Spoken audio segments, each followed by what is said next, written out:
Welcome to Whitetail Rendezvous Podcast. This is Bruce Hutchin, host and executive producer. Each week you will hear tips, techniques, strategies, and personal stories from some of the best and funniest whitetail hunters in North America. Hope you enjoyed today's episode. If you do, tell a friend on social media. If not, tell me and I'll make it better. Thanks for listening, folks. Very pleased and privileged to have Blake Alma join us. Blake Alma started out in the outdoor media world with a blog called The Art of an Outdoorsman. From there, he went directly to a radio show called The Outdoorsman's Art Radio Show. Then he was asked by the Survivalist Daily to write some articles. Then he was invited to the Hunt Channel to do some interviews. How has he done all this? Well, if you listen to the show, he's going to tell you. Oh, by the way, he turned 17 this month. So there's no excuses with Blake Alma. Hey, folks, I'm out east, and I'm with Blake Alma. And Blake's been on the show before, and Blake's got some stuff going on. Blake Alma is the TV and radio host for Outdoor Experience. Blake, welcome to the show. Thanks, man, for having me. How are you doing, man? Well, I'm doing just great, and I'm getting all geared up. A week from today, I'll be heading up to the mountains for about 8 days of elk hunting, the last 8 days of the season, and hopefully it'll get a little cooler. It's been warm up there. We got fires throughout the west, so the air quality really sucks, and you can't see far. Literally, you cannot see, some places across the basin, like at my house. Pikes Peak's 15 miles away, and all weekend we could not see it at all. It was just covered up, with smoke. So that's how I'm doing. But the podcast is rocking and rolling. We're having some fun. We got people like you on the show, so life is good. How about you? It's been good, man. Since the last time we talked, I don't know when. I think it was last year, as I recall. But I've been blessed with a new TV show on the Hunt Channel. It's an outdoor-based talk show. I have guests on the show. I just had Michael Waddell last Tuesday on the show. I had Ron Shera as well. I've had Nick Munt. I've had Jana Waller. I've had Karen and Easton Holder with Raised Hunting. I've had Reed Robertson with Duck Dynasty. I've had some of Daniel Lee Martin with Brotherhood Outdoors, who I have to say is probably my all-time favorite guest. But we've had all kinds of different guests, and so it's been really awesome. I'll be honest with you, though. I like radio better than I like TV. And so doing a podcast, doing a radio show is a lot more enjoyable to me. But yeah, that's the newest thing that's been going on. We started a new blog called The Conservative Sportsman. Talks about some of the political stuff in the outdoor world, and so that's been going really well. And I've been talking to Wide Open Spaces recently, and so it looks like I'll probably be writing articles for them there at Wide Open Spaces. So I'm definitely looking forward to doing that. Now, what you're doing, Michael Waddell, how the heck did you get him, on your show? How did that come around? So I just shoot him an email, and he replied in literally a minute or two and said, "Man, I'd love to give me some times, give me the number to call in. I'd be more than happy to come on the show." It was just bam, it just happened. I emailed him, wrote back immediately, and then we started talking back and forth. And so we just had him on the show. And man, he's just an awesome guy. He's exactly the way he is in person than he is on TV. He's just an awesome guy talking to. And I'll say this: there's a lot of outdoor people in the world. Outdoor personalities, and he's just one humble, meek guy. So he was an awesome guest. I loved having him on the show. That's great. And that show airs on the Hunt Channel, is that correct? That will air September 25th at 10 p.m. Eastern Time.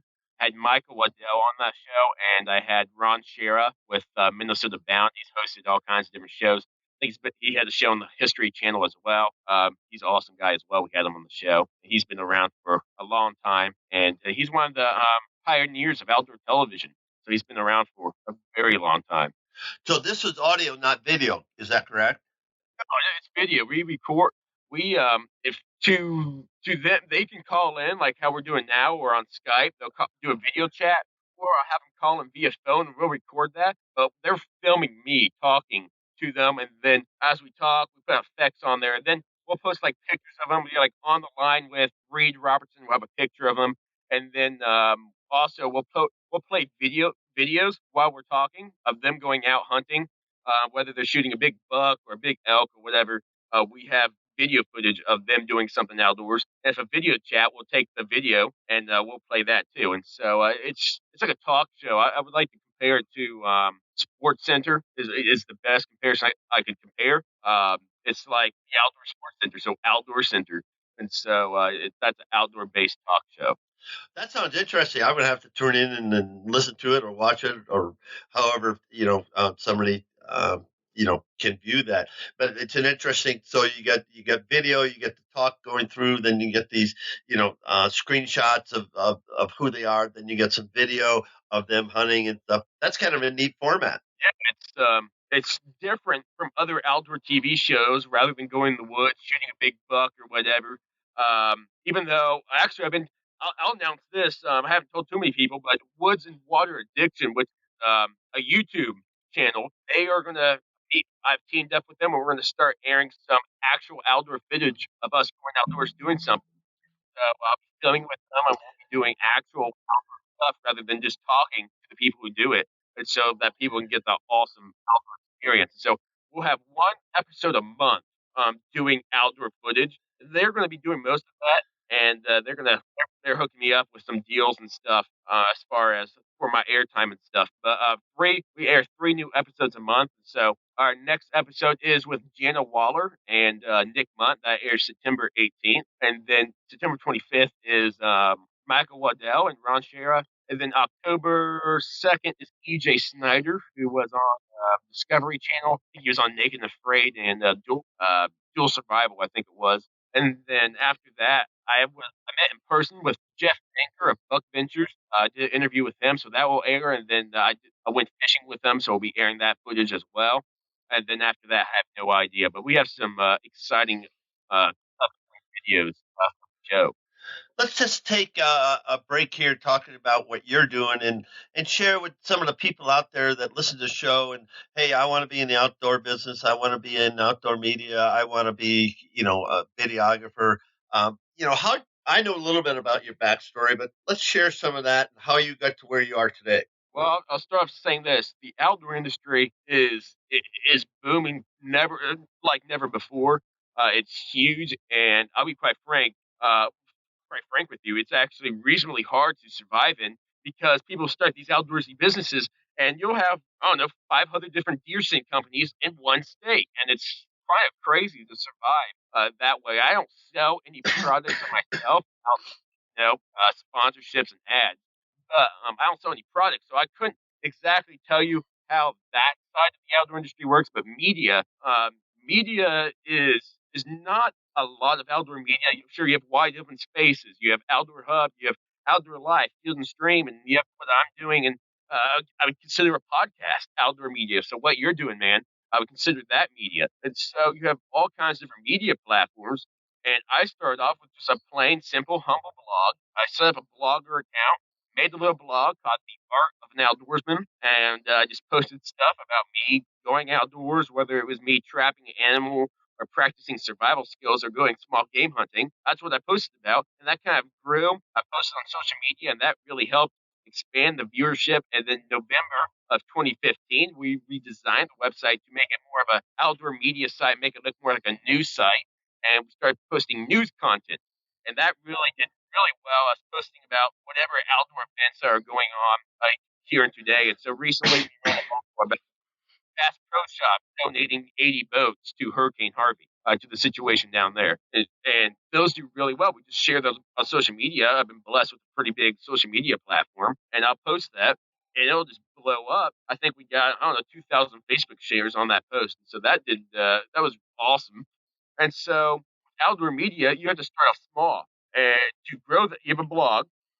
Let's say you want to get started with outdoor writing. So you have that blog, you have a whole article outdoors, just a bunch of articles about the outdoors.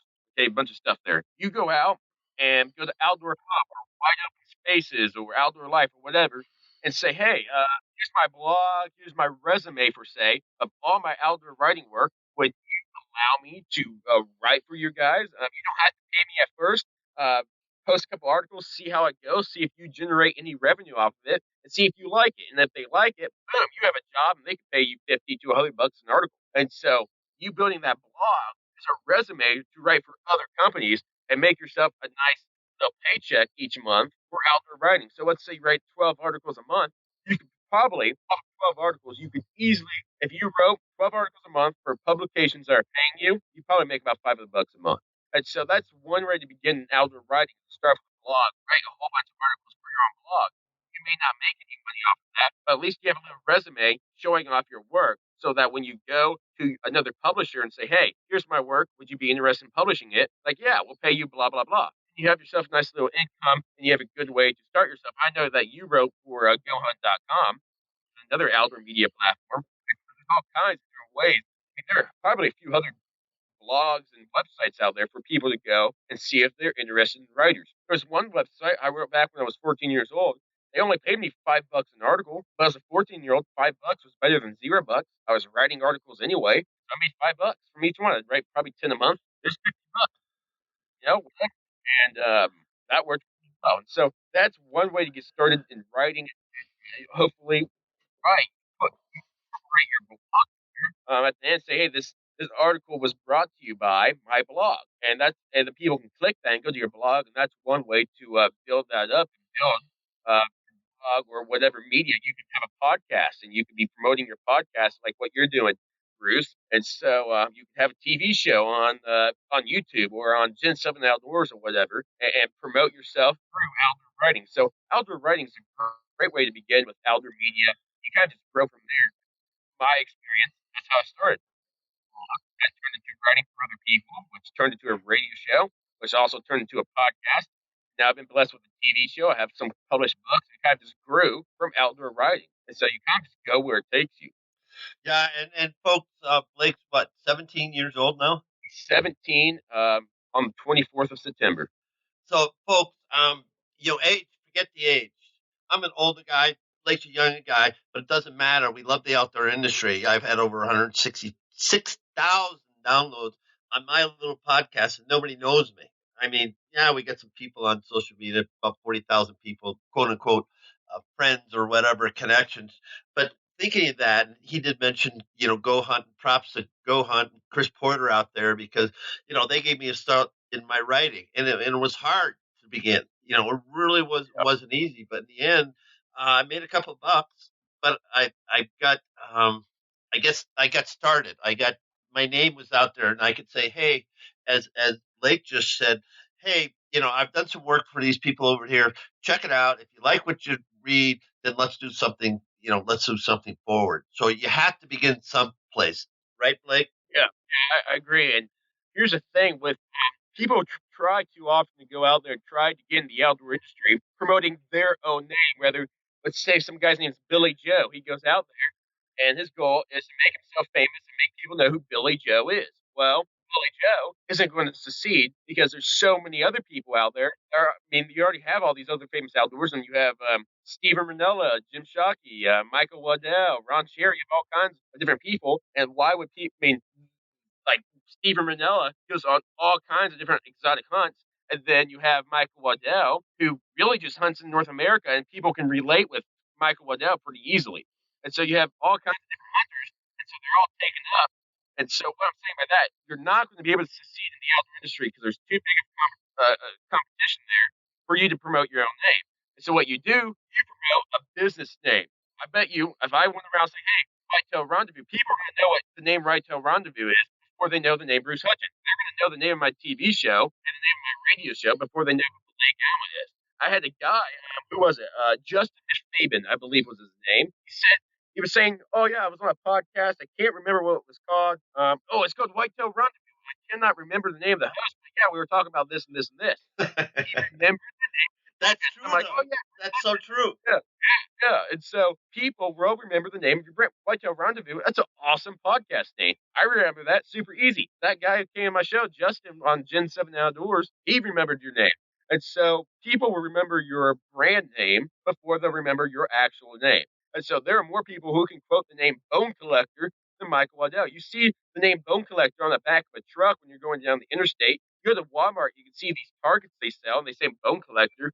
Bone collector's on everything. You don't see Michael Waddell's name on everything, but you see bone collector. It's much easier a brand name, your actual name. And so, I really encourage if you want to get into outdoor media, brand everything with the name of your company, not with your name.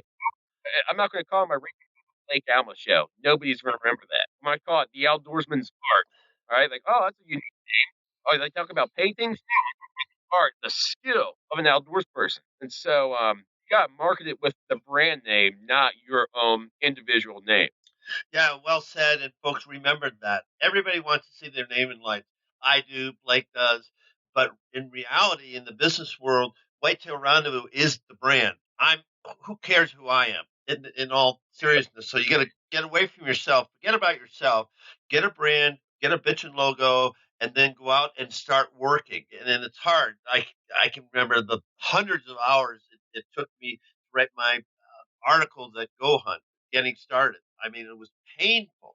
Same thing with the podcast. It was painful because everything's on me. I don't have anybody else doing what I'm doing, and that's okay. You don't need a lot of money. You need a computer, you need some software, and you go to work. A mic and headsets, and that's it. And I'm sitting in my office, and that's how it goes. And so you don't have a lot of overhead, but you got to stay with it. Just as Blake stayed with it, just as I stayed with it. You just say, okay, we're going to start on this journey. I don't exactly know where it's going to go, but I'm going to do the things I love. And Blake's out in the woods right now, chasing squirrels and chipmunks or whatever, rabbits or whatever he's Yeah, chasing. He likes to do that, and he likes to write about that. He likes to write about the experiences. He likes to write about the people that don't want us to hunt. By the way, how's that book? How'd that book do? Did you make some sales? better than any other book I've written. Of course, it received a lot of backlash from I vegans. can't imagine why. Tell people the name of it. The Hunters War, vegans versus hunters. There was just a lot of vegans who harassed it, and they would buy the book just to read it, to write a bad review or whatever.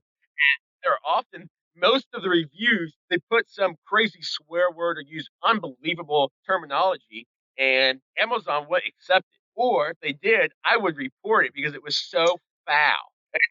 So, really cruel comments from the vegan, and there's a couple from hunters like, "Oh, dude, you're an idiot. You're the one stirring the war." I'm like, "No, I'm just trying to end it, man. I don't want anything to do with this meat crap. This is dumb." All right, hunting's been around for at least 4,000 years. Okay, after the Great Flood, we had hunting. All right, and for us not to hunt would be and so veganism new thing. And sure, there might have been a vegan here and there 200-300 years ago, but it was as big as it is now. It's a first world country. You're not going to go to Africa and be like, "Oh, that guy's a vegan." No, they're going to kill to survive. All right, and so it's a first world problem. We're so spoiled, like, oh, I call it do-goodism. Veganism's do-goodism. It's something they cling on to say, "Hey, I'm good." It's like their own religion. And they cling on to it to get away. They just want to say, "Oh, I'm better than you. Oh, you kill animals, you idiot, you stupid, blah blah blah blah." I'm like, okay, what's your point? I'm better than you. Okay, well, congratulations, you're better than me. You want $1 now? I mean, I don't know what I'm supposed to do with these people, but it has come to the point that it's that's really really annoying, and I've came across every vegan type of and it's the most annoying thing. But well, I'll tell you what's more annoying in my career in the outdoor industry than vegans is vegans are around in a year for as long as we do. All right, you're not going to eliminate it because there are too many people vegans. You have 10% hunters, you have 10% vegans, and then you have the 80% who are not. And unfortunately, they do lean to the vegan side unless you explain to them how the conservation behind hunting works and how hunting is ethical. So, people for the ethical treatment of animals, that's us. Pretty ethical to put a bullet through a heart of a deer, he dies in seconds. All right, pretty ethical to me. But if you explain to them the conservation efforts, you explain how awesome it is to go out in the field, harvest your own food, butcher yourself, making sure that it doesn't have any hormones in it. It's something fun to go out and do, and it's something that you get to experience the manliness and the awesomeness behind getting your own food. I mean, if I had my way, I would live off the land. have enough land to do that, but I would. There's something about it that's so much more awesome than going to a grocery store and buying meat. You don't see animals that go to a grocery store and buy meat. All right, animals survive a lot better than us. Why? Because they have their survival instincts still. In the past few hundred years, all the we have become harder. We have turned away from our survival like instincts. So, in the event some crazy economic thing happens, you're seeing all these hurricanes and all this stuff. You have Hurricane Harvey, and now you have Hurricane Irma, and you have another one that's brewing up in the Atlantic right now. What are you going to do if you find yourself in a situation where you have no food? If you don't know how to hunt, you don't know how to trap, you don't know how to find yourself some wild plant edibles, you are absolutely screwed. And so knowing the basics of outdoor survival is great. So if you know how to go out there and harvest yourself a big deer, that's great. You know what's better? It's going out there be able to trap trap. Let's say you're able to trap this wee little chipmunk or squirrel. You have enough protein now to go find yourself a bigger animal. You work your way up. You kill yourself a squirrel. Okay, that's great. You have some protein there, right? You work. You have now you have enough strength to go kill a raccoon. Now, yes, you can eat raccoon. I've eaten it. Tastes like garbage, but you can eat it. Okay, and then you can work your up. You can eat a coyote. They ain't all that tasty, but you can eat a coyote. And then after you have that much protein, you can harvest yourself a deer. So you get better at it as you go along. So being a hunter is a very good thing for not only conservation reasons and enjoyment reasons. It's just plain survival. All right. And so for you to know how to hunt, the chances are you're going to survive a hurricane or some disaster before anybody else. And so not only is hunting good for food conservation efforts, it's awesome for survival applicable reasons. I think survival should be taught in schools, but the art of hunting has been around for years. And so for us, ridiculous. He's not going to stop. You ask a bear to stop hunting, is retarded. He's not going to stop hunting. All right, you can try to take away his teeth, he's still going to hunt. You take away my guns and bows, I'm still hunting. Sorry, you know. And so, one of the things I like to see on the internet, hey, vegans, explain this canine teeth. Why do we have canine teeth then? I mean, you just got to think outside the box here and be like, oh, yeah, we have canine teeth, so we can eat meat. Duh. And so it's just veganism is the most retarded, most unethical idea. Not ever, but it's up there. I hate racism. Or I hate abortion, and then I don't like homosexuality, but veganism is just one of the dumbest things ever. And so it's a threat to the outdoor world. But if we stay united and hunt together, stop us. But the thing is, they're winning, I would say right now. Why? Hunters have not been united the way they're supposed to be. We bicker about, oh, who baits deer and who doesn't, or who uses a hoyt and who uses a bear. Who cares? I don't. I use a bear. What did Daisy do? That doesn't make me any better than a guy who uses a Hoyt or a Matthews, does it? No. So I don't care what bear you use. I mean, what brand you use. Okay. You like you. Oh, you like real tree? Yeah, I like real tree too. Oh, you like mossy oak? Well, cool. Good for you. I'm happy that you like mossy oak. I'm not going to yell at him and say, "Oh, you better use some real tree camo." And so I mean, this shirt right now is mossy oak. My hat is real tree. I'm not going to hunt in different colors, but I hunt in real tree. I don't have anything against mossy oak. So for us to bicker about some of these stupid things is dumb. I mean, so what else I hate more than veganism is hunters bickering among ourselves. I get harassed all the time for my age and blah blah blah. And that bugs me. Veganism will not stand a chance. PETA, anti-hunters, any of that will not stand a chance if we work together and stay together and be united hunters as we should be, instead of bickering about who uses what, who has the biggest deer, who baits and who doesn't, blah blah blah. We're all in it together. We all like to hunt. Why are we're helping the vegans when we fight? We put ourselves in categories. Oh, you have elk hunters, you have deer hunters, you have squirrel hunters, you have all these different types of hunters. Well, we need to be all together, just like vegans are, and then we can fight the real enemies, not each other, but anti-hunters and vegans. And so that's the issue. And I know I just went on 50 different rabbit trails, but it's one of those things I'm super passionate about, and I really want us hunters to be united and to fight for our rights to bear arms and to go out in the field and harvest game. And so all the political and biblical and spiritual whatever people want to put into stuff, that's in. I mean, we have the upper hand. Everything scientifically, biblically, politically, it all agrees with us, hunters. And so to get rid of us hunters would be the most stupidest thing in the world. So us hunters are the reason why America is built. All right, if we didn't have hunters, I don't know where America would be right now. If we all came in as a bunch of vegans, we probably wouldn't came here. A bunch of fur trappers came in to harvest beavers. You have the mountain men area. You have cowboys who saddled cattle to eat the cattle. And so nation was built upon the foundation of meat eating. And so to eliminate that is the dumbest thing in the world. And so now the one thing out here about this all day, but 21st century, with no doubt in my mind, it is healthier to be a vegan than to meat eater. Why? In the 21st century, they'll put all kinds of junk in your meat. A piece of sausage, you have no idea what body part, what animal that even is. You have no idea. And so, yeah, that probably is the case. Yeah, I would probably be a healthier person if I went to the grocery store and just ate meat. But guess what? If I harvest my own meat, whether that's through livestock or through hunting, being an omnivore in that case, as being a hunter or a farmer, I'd be so much more healthy than a vegan. And so, a vegan's probably healthier than a guy who lives in New York City who gets meat from the grocery store. No doubt. But you go to the countryside, I promise you that if a vegan or a meat eater got in the arm wrestling competition, I promise you the meat eater will win. And so I,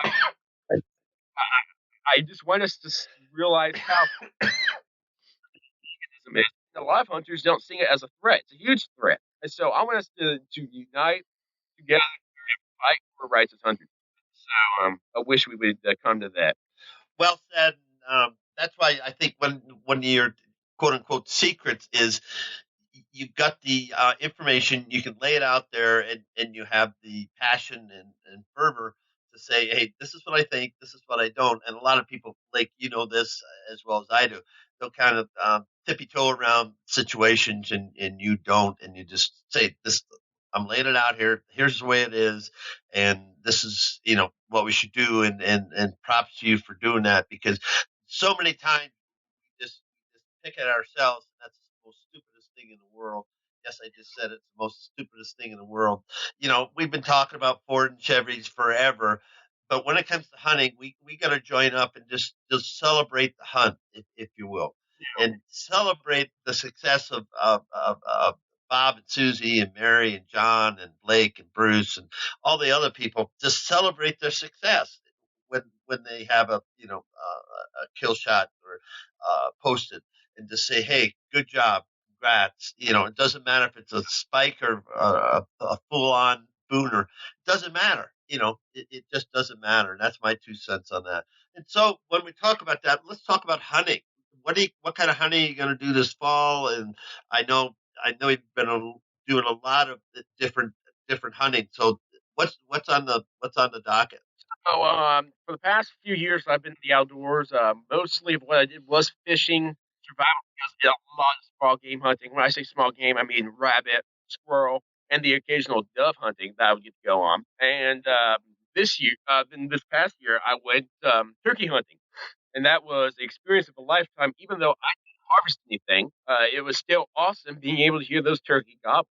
And then I just bought a few weeks ago. I bought a bear bow. Again, I don't care what brand it is, but it shoots. It's accurate. I'm happy with the bow. I don't care what brand it is.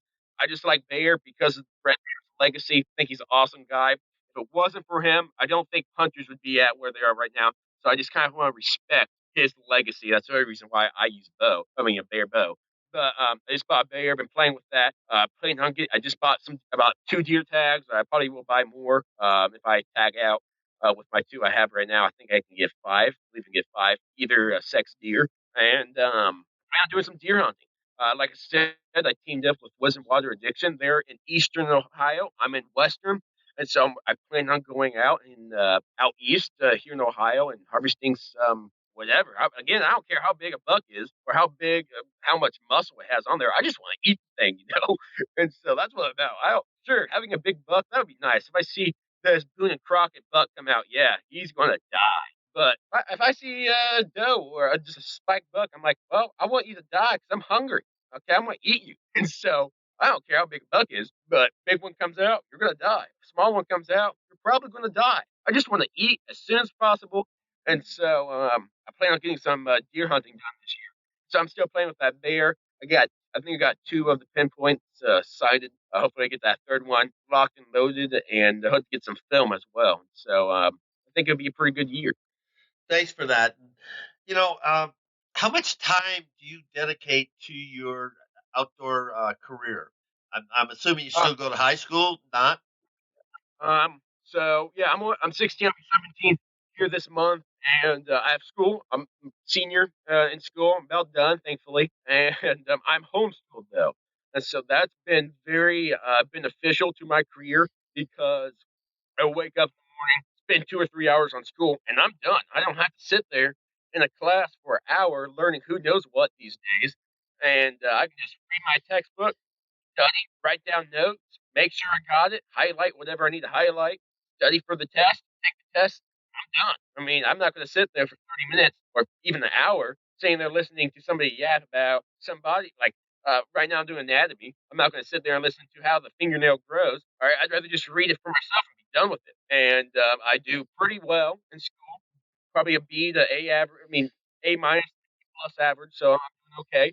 But juggling school and my outdoor work has been pretty difficult.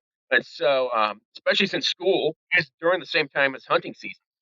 So that's been pretty sucky. I want to go out and go shoot something while my mom wants me inside reading about something about the 1800s, about some literature geek that wrote this really long, boring book about I don't care what. You know? So juggle. If I was in school, public school, Christian school, there 8 hours a day, I doubt that I would be at where I am right now. I doubt. And so homeschooling has been a big benefit. I'll spend 2 to 3 hours a day with school. Once I'm done with that, I'll go downstairs in my office, do some outdoor stuff. That's me writing article, cropping the video to be edited or whatever. I'll go down, do my daily stuff, the outdoor stuff, and then now I'll come out here in the woods like I am right now on the weekday and just try to shoot some squirrels and devour them for dinner.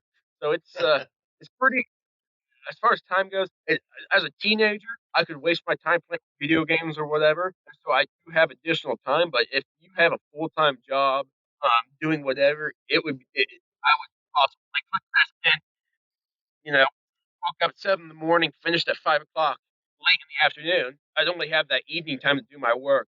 So school would be 8 to 3. And so I wouldn't have a whole lot of time to put into my outdoor work. So being homeschooled has been a big So, how did people get in touch with you? Somebody wants to reach out to you. Tell us where you're at on social media platforms, and if you got email address or whatever, so they can reach out to you. and go to my website. My personal website is BlakeAlma.com. Alma spelled ALMA, so BlakeAlma.com. And there's a contact us form that'll probably end up going to me.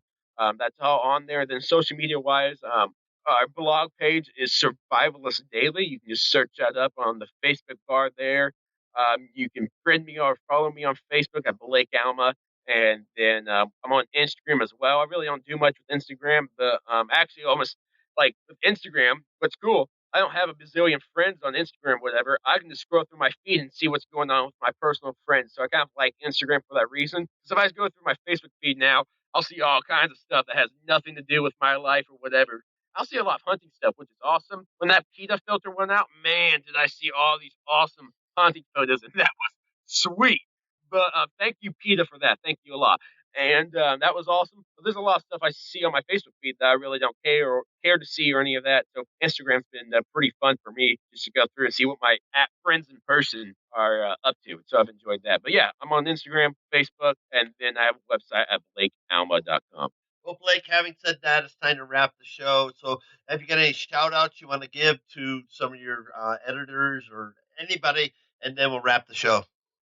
Shout out to Blake Mallory. He is the video editor of our TV series on the Hunt channel. He's been an awesome guy to work with. Big shout out to my friend Eli Gordine. He's been on the show as well here on the Whitetail Rendezvous, co-host on my radio show. She was supposed to come on the show today. Allie Armstrong, a good friend of mine with Grapes, Camo, and Lace on Sportsman Channel. She's a 20-year-old TV host.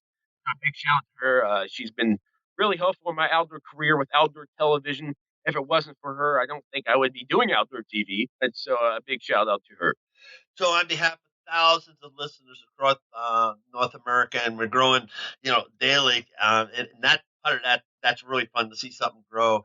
I want to say thank you, Blake Alma, for being, a continued guest and return guest. And I just, want to get together with you at least once a year and find out what the heck you're doing, because you're. Hey, we're heading to Missouri, and we're going to connect with Brad Stricker. And Brad's a unique man. He's worked hard and has got a great business there in Missouri. And he's been able to buy a couple of farms, and he's really excited about that. And he's going to tell us all about his farms, but he's also going to share how he's helping his son become a hunter and sharing the passion that he has. He's going to talk in depth about preparation, not only preparation of the land, preparation of the tree stands, preparation of food plots, but he's going to talk about mental preparation, physical preparation, how to become a world-class archer. And finally, he is driven by chasing whitetails, trying to outwit them. And he, like me, has got busted a bunch of times and schooled a bunch of times. And I bet all our listeners can relate to all of that. And finally, he's a member of Red Veins Outdoors Team Members. It's a group of guys that have an opportunity. They're going to shoot 5 shows this year and submit them to the Hunt Channel and see where it goes. So sit back, relax, and enjoy Brad Stricker and hunting the Wiley Bob. Thanks for joining us. Be sure to tune in tomorrow for another episode of Whitetail Rendezvous, where you can listen and learn from the experts so you can be more successful on your next hunt. Until next time, listen, learn, and succeed.